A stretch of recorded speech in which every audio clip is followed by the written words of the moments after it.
Who is Tyler Robinson? Is he a patsy, or did he actually kill Charlie Kirk? Because the assassination of Charlie Kirk has been severely politicized by the media and politicians, Tyler Robinson has been accused of having all sorts of different political ideologies. For example, Trump and the Republicans say he's a trans leftist Antifa terrorist. Liberals have accused him of being an extreme right-winger. Some have even said that he's a groyper, and Netanyahu basically accused him of being Hamas. At this point in time, it isn't clear what the truth is. Even with his group chat Discord messages being leaked, it isn't clear what his actual political views are. So in this video, we're going to explore what we know about Tyler Robinson's upbringing and take a look at his Discord messages so you can get an idea of the kind of person he may have been. Tyler Robinson is a 22-year-old white man from a well-to-do Mormon family attending church regularly who grew up in a middle-class home worth $600,000 in southwestern Utah in a city named Washington, not far from the borders with Nevada and Arizona. Washington, Utah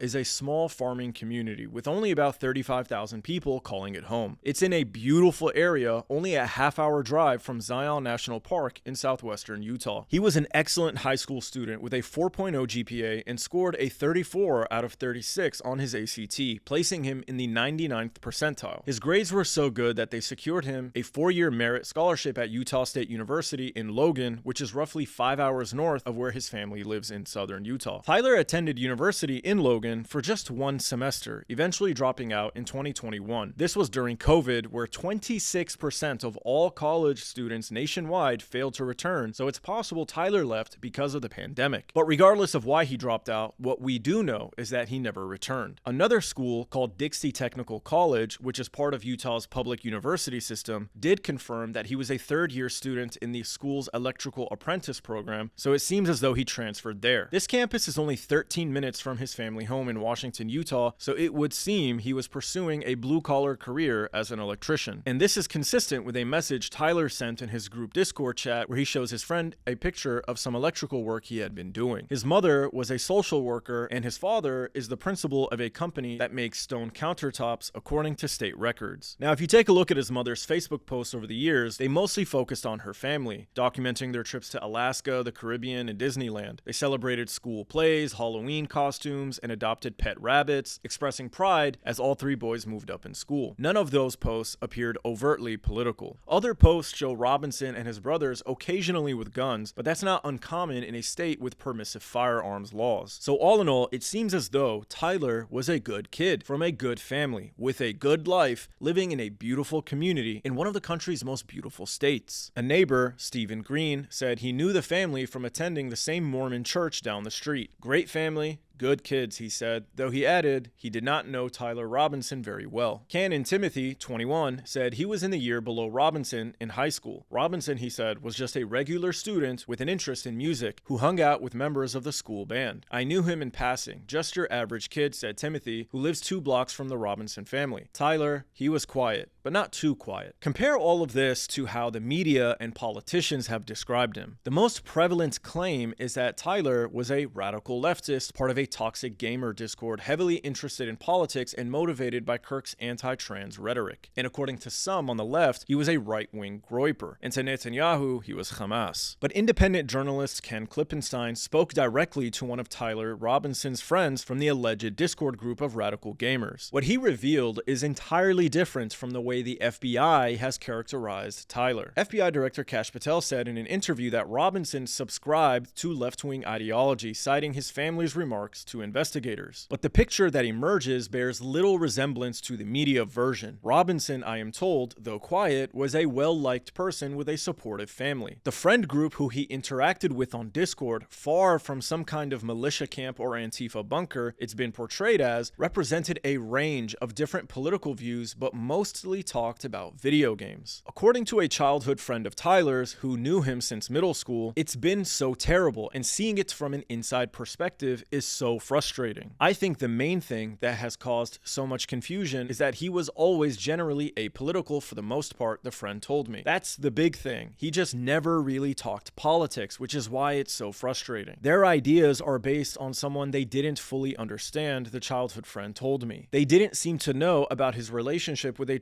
transgender person named Lance. When I asked if his family would have been accepting, the friend replied, "I don't think even Tyler knew the answer to that question, which is why he kept it so low-key between themselves." Tyler's bisexuality, the friend said, was coupled with openness on LGBT issues, but this wasn't some cookie-cutter lefty position on every or even most issues, his friends say. Obviously, he's okay with gay and trans people having a right to exist, but also believes in the Second Amendment, the friend said, referring to the right to bear arms. The friend described Robinson as fairly typical of a young man his age from Utah, someone who loved the outdoors, was a gamer, and into guns. To all of us, he just seemed like a simple guy who liked playing games like Sea of Thieves, Deep Rock Galactic, and Helldivers 2, loved to fish, and loved to camp. It really did seem like that's all he was about. The childhood friend is a member of multiple Discord chats with Robinson. He described the group as trying to grapple with Robinson's motive just like everyone else. Even the goodbye message he sent in one of our servers where the Discord chats are hosted was so hard to believe. We all just thought, what a weird joke to make. Then the news came out and we were all calling each other saying, check the news. Yeah, I don't know what makes a person like him decide he's going to drive 260 miles upstate to shoot someone like Charlie Kirk, then come back like nothing happened. It leaves a lot of room for speculation and theories, which is why I think they are so rampant. In summary, this Discord chat was clearly not a leftist or right-wing cesspool of political propaganda. Tyler and his friends were the average group, sharing jokes, memes, playing games, and occasionally discussing politics, but never with any passion. This evidence throws a wrench in the FBI's characterization of Tyler as some crazed lunatic radicalized by Reddit or Discord or propaganda from either left or right. So, with this information about Tyler's hometown, his family, and this group chat, what do you think the truth is? Was Tyler a radical leftist, a right-wing nationalist, or a Hamas sympathizer? Do you think he actually killed Charlie Kirk? Or is he just a patsy? Let me know in the comment section. And of course, as always, please remember to like, comment, and subscribe. And if you can, support my work with a monetary contribution. The link is pinned in the comments. Thank you and take care.